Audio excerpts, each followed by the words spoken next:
नमस्कार।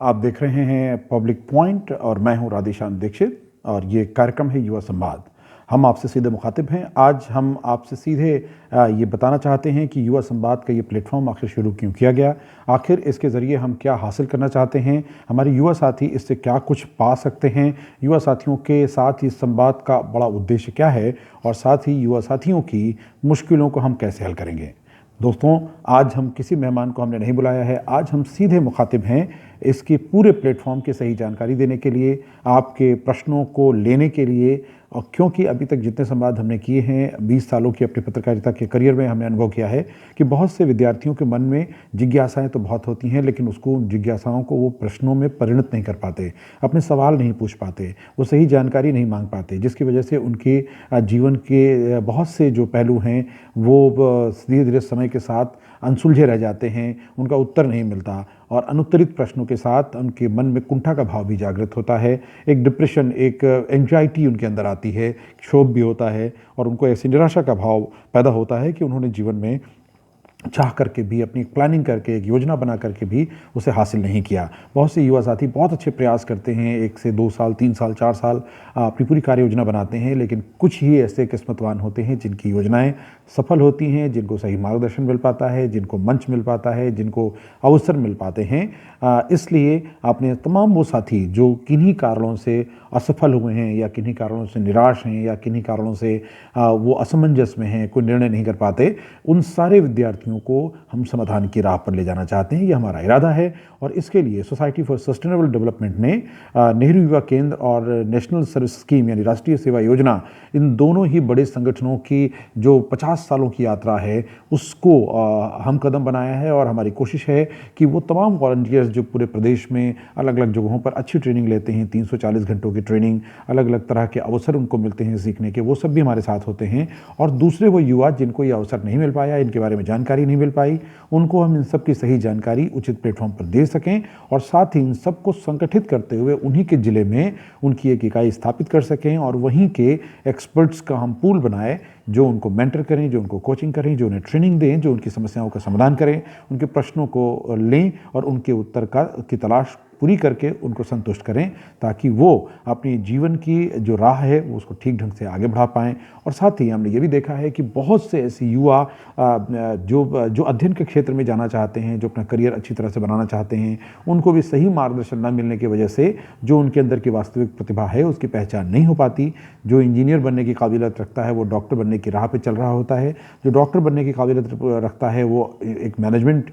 स्टूडेंट के तौर पर आईएम में दाखिले की तलाश में भटकता रहता है और बाद में किसी सामान्य इंस्टीट्यूट में अध्ययन करता है जहाँ उसको उचित शिक्षा, उचित मार्गदर्शन नहीं मिल पाता और उसके अंदर इस बात का क्षोभ होता है कि वो जितने प्रतिभाशाली हैं वो सही तरीके से प्रगति नहीं कर सके। तो ये दुश्वारी होती है। मैं एक पत्रकार के तौर पर काम कर रहा हूँ और पत्रकारिता के 20 सालों के अनुभव के बाद, अलग अलग 5 बड़े चैनलों में काम करने के बाद, अलग अलग प्लेटफॉर्म्स पे काम करने के बाद, अखबार में, एजेंसी में, मैंने ये अनुभव किया है कि ये एक बड़ा संकट है। हमारे यहाँ की 2/3 से ज़्यादा आबादी इस संकट से ग्रस्त है, जो अपने 2 से 5 साल औसतन बर्बाद करते हैं और तब उनको समझ में आता है कि वास्तव में उनकी राह क्या होनी चाहिए थी, वास्तव में उन्हें क्या काम करना चाहिए था, वास्तव में उन्हें किस तरह से अध्ययन करना चाहिए था, वास्तव में उनकी मंजिल क्या है और वास्तव में उन्हें किस रूट से जाना चाहिए था, क्या करना चाहिए था और क्या नहीं करना चाहिए था। लेकिन इतने 2 से 5 सालों की जो अवधि है उसमें एक बड़ी ऊर्जा नष्ट होती है, बड़ा कष्ट होते हैं और इसमें बहुत सारी तरह के सामाजिक जो आक्षेप हैं उनका सामना करना पड़ता है, बहुत तरह के आरोप लगते हैं, बहुत तरह की निराशा के भाव आपको अलग अलग तरह से घेरते हैं और ऐसे भंवर से निकलने में आपको मदद नहीं मिल पाती। आपके माँ बाप ज़रूर आपके साथ देते होंगे, बहुत से ऐसे किस्मतवान लोग हैं, लेकिन बहुत से ऐसे युवा साथी हैं जिनकी माता पिता भी सामर्थ्य नहीं रख पाते आगे उनको सहयोग करने के लिए या किसी तरह के प्रयोग करने के लिए। पूरी दुनिया ने ये माना है कि युवा भारत में युवाओं की शक्ति बहुत महत्वपूर्ण है, लेकिन साथ में एक बड़ा प्रश्नवाचक चिन्ह है, वो ये कि हमारे युवा नवाचारी नहीं हैं, वो नौकरियों के सहारे हैं, वो सिर्फ दूसरों के भरोसे अपने जीवन को आगे निकालना चाहते हैं, वो अपने प्रयासों को एक बड़े परिणाम के रूप में परिवर्तित नहीं कर सकते। हालांकि युवा साथियों की मुश्किलों को भी हमें समझना है और सरकारों की जो नीतियां हैं उन नीतियों की खूबसूरत जो ताबीर लिखी हुई है उसको ज़मीन पर उतारने के लिए सरकार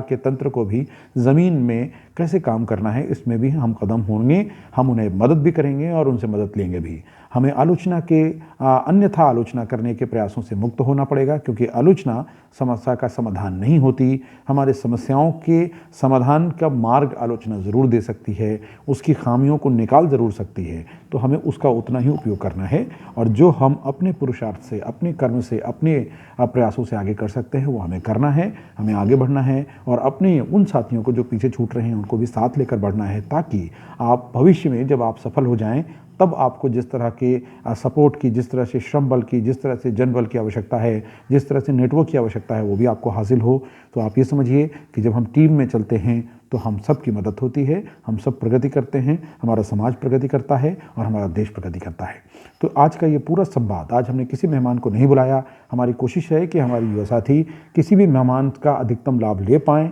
हमने ये देखा कि इसके पिछले जितने भी युवा संवाद हुए, बहुत बड़े विशेषज्ञ हमारे समक्ष थे, लेकिन बहुत से हमारे विद्यार्थी जो हमारे युवा साथी हमारे साथ जुड़े, उनके मन में प्रश्न तो आए। कुछ लोगों ने पूछने की कोशिश भी की, अधिकतर लोगों ने प्रश्न नहीं पूछे। हम आपसे अपील करते हैं कि आप सब, आपके मन में जो भी प्रश्न है, जिस भी भाषा में, जिस भी आसानी से लिखना चाहें आप लिखें। बहुत अच्छा वाक्य विन्यास न हो पाए, चिंता करने की आवश्यकता नहीं है। आपको लिखना है, आपको हमसे पूछना है, और साथ ही आप इस वीडियो को ज़रूर शेयर करें, सब्सक्राइब करें और साथ ही लाइक भी करें, ताकि ये और ज़्यादा अपने जैसे साथियों तक पहुँचे। जो हमारी कोशिश है उसमें यह आपका योगदान सिद्ध होगा। और साथ ही हमने हर वीडियो के डिस्क्रिप्शन में, इस वीडियो के डिस्क्रिप्शन में भी एक व्हाट्सएप और टेलीग्राम से के एक समूह बनाए हैं, जिसमें आपको जुड़ने का आह्वान हम कर रहे हैं। आप उसमें क्लिक करें, आप हमसे जुड़ जाएंगे। आप साथ में हमारे ईमेल भी दिए हुए हैं, यदि आप ईमेल का इस्तेमाल करते हैं तो बहुत अच्छा है, नहीं करते हैं तो ईमेल ज़रूर बना लें। ये निःशुल्क सेवा है, चाहे आप जीमेल पे बनाएं, चाहे आप याहू पे बनाएं, चाहे आप रेडिफ मेल पे बनाएं, किसी भी मंच पर आप जाकर अपना ईमेल बना सकते हैं। उस ईमेल को बनाने के बाद आप उसके ज़रिए आप हमको ईमेल भेजें, जिसमें आप अपने विवरण भेज सकते हैं, आपका प्रयास क्या है, आपके प्रश्न क्या हैं, या आपकी कोई टीम के एफर्ट हैं, कोई कोशिश है। आपने बहुत से युवा साथी ऐसा काम कर रहे हैं, खास करके नेहरू युवा केंद्र और राष्ट्रीय सेवा योजना के विद्यार्थी जो समूह से निकले हैं, वो ज़रूर कुछ और प्रगति कर रहे हैं। उन्होंने अपनी टीम बनाई है, छोटे छोटे प्रयास, चाहे समाज में बच्चों को पढ़ाने का काम कर रहे हों, चाहे वो कहीं किसी गरीब की मदद करने का काम कर रहे हों, छोटे मोटे उद्यमों में लोगों को बढ़ाने का काम कर रहे हों, पर्यावरण संरक्षण में काम कर रहे हों, या उद्यमिता में कोई काम कर रहे हों, या किसी नवाचारी प्रयास का हिस्सा हों। आप सब हमसे जुड़ें, हम आपसे जुड़ेंगे और मिलकर ऐसी टीम बनाएंगे जिसमें अलग अलग ज़िलों में हम एक मेंटर्स की, एक्सपर्ट्स की, प्रोफेसर्स की, पत्रकारों की, अच्छी प्रोफेशनल्स की, रिटायर्ड लोगों की, जो सेवानिवृत्त हैं, अनुभव हैं, वरिष्ठ नागरिक जन, उन सब की एक टीम बनाएंगे। और इस पूरी टीम के ज़रिए आपको मदद मिल सके, आपको सही मार्गदर्शन मिल सके, आपको कोचिंग मिल सके, आपको मेंटरशिप मिल सके, इसकी कोशिश करेंगे। और साथ ही एक राज्य स्तर पर भी ऐसी टीम हमने बनाई है, जहां पर भी जो कमी होगी उसकी पूर्ति करने में वो सब हम कदम हैं, हम सफ़र हैं। जो भी विशेषज्ञ युवा संवाद के इस मंच से जुड़ेंगे वो आपके हैं, जितने आवश्यक, वो सब आवश्यकताओं की पूर्ति में अपना मार्गदर्शन करेंगे, योगदान करेंगे। आज हमारे साथ कोई मेहमान नहीं है, लेकिन कल यानी 16 जनवरी 2021 को शाम को 4 बजे से 6 बजे तक 2 घंटे का हम संवाद करेंगे, जिसमें हमारे साथ 1 घंटे से अधिक समय तक प्रोफेसर भरतराज सिंह जी होंगे। BR सिंह जी जो कि न केवल मैकेनिकल इंजीनियर हैं, बल्कि उन्होंने उत्तर प्रदेश सरकार में अलग अलग पदों पर बहुत से महत्वपूर्ण प्रोजेक्ट्स को पूरा करने में अपना योगदान दिया है, पदों पर सेवाएं दी हैं। उसके बाद इंस्टीट्यूशन ऑफ इंजीनियर्स, जो इंजीनियर्स की बहुत बड़ी इकाई है, उस इकाई के वो उत्तर प्रदेश चैप्टर के चेयरमैन रहे हैं, और उसकी सेवानिवृत्ति के साथ साथ वहाँ से मुक्त होकर उसके अलावा जो वो स्कूल ऑफ मैनेजमेंट साइंसेज, जो कि एक मैनेजमेंट का इंस्टीट्यूशन है, इसके वो डायरेक्टर जनरल हैं, महानिदेशक हैं। और आप साथ में इस तरह के नवाचार, कई सारे इनोवेशन आपने किए हैं, चाहे वो हवा से चलने वाली मोटरसाइकिल बनाने की बात हो या और तरह के प्रोजेक्ट हों, जिसमें बच्चों को भी उन्होंने बढ़ाया, बहुत से विद्यार्थियों के साथ, नवाचारी इनोवेटर्स के साथ उन्होंने इस काम को किया है। वो हमारी जो सनातन और वैदिक ज्ञान की परंपरा है उसको भी वो सरल भाषा में पहुंचाने की कोशिश कर रहे हैं और उसकी तलाश कर रहे हैं। सेकेंडरी डेटा में उन्होंने बहुत सारे ऐसे आकलन किए हैं जिसके माध्यम से देश और दुनिया के सामने भविष्य की जो चुनौती है उसके समाधान के लिए उन्होंने राह बताई है। और साथ ही उन्होंने ये भी प्रयास किए हैं कि हम सही दिशा में कैसे लाभकारी समाज निर्माण कर सकें, कैसे हम चुनौतियों से मुकाबिल हो सकें, कैसे हम अपने जैसे साथियों की मदद कर सकें। तो हम उनको कल रखेंगे और साथ में आप सब भी जुड़ेंगे और कुछ और भी ऐसे इनोवेटर्स या नवाचारी प्रयास करने वाले साथियों को भी जोड़ेंगे। कोशिश करेंगे कि हम सब एक ऐसा समाज बनाने में अपनी भूमिका सिद्ध कर सकें जहाँ समस्याओं के समाधान में हमारी भागीदारी, हमारी भूमिका सुनिश्चित हो सके। नमस्कार।